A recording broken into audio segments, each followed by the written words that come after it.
નમસ્કાર દર્શક મિત્રો, હું છું રૂપલ વણિચિયા. સંપૂર્ણ ન્યૂઝમાં આપનું સ્વાગત છે.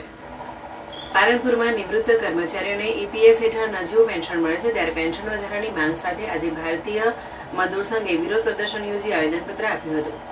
પાલનપુર એસટી વિભાગ સહિતના નિવૃત્ત કર્મચારીઓ ઈપીએસ સ્કીમ હેઠળ માસિક 1000 થી 1200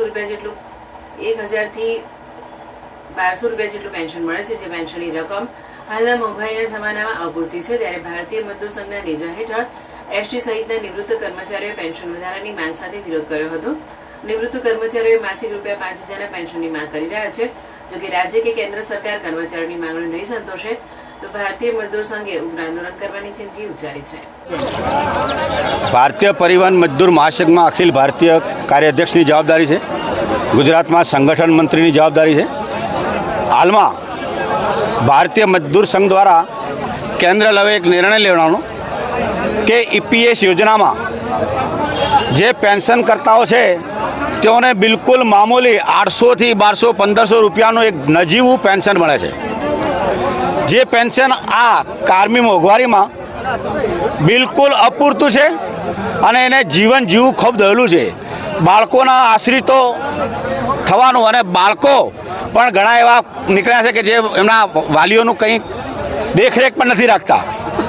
કેન્દ્ર સરકાર દ્વારા રાજ્ય સરકારો દ્વારા ધારાસભ્યનો સંસદ સભ્યોનું પેન્શનો આપવામાં આવે છે. ચૂંટણીઓ જાહેર થાય ત્યારે બધી ફ્રીની યોજના હોય. હમણાં જોયું તો મહિલાઓને 2000 રૂપિયા, આવી અનેક યોજના પોતાની વોટ બેંક ઊભી કરવા માટે જ્યારે તમે પેન્શન રૂપિયા લોકોના રૂપિયા બિલકુલ વેડફો છો તો જે કામદારો તમને વર્ષો સુધી એમની નોકરી દરમિયાન એનો ફાળો આપેલો છે, જે લાખો રૂપિયાની સંખ્યામાં ફાળો કર્મચારીઓનો વ્યક્તિગત પણ જમા થયેલો છે, તેવા કામદારોને માત્ર 800 થી 1500 રૂપિયાનું પેન્શન આપી અને અન્યાય કરે છે. તો આ ભારતીય મજદૂર સંઘની આ માગણી છે કે મિનિમમ પેન્શન 5000 રૂપિયા અને દર 2 વર્ષમાં 2 મોંઘવારીઓ જે ડિક્લેર થાય છે તે એડ કરી અને આ કામદારોને પેન્શન આપવું.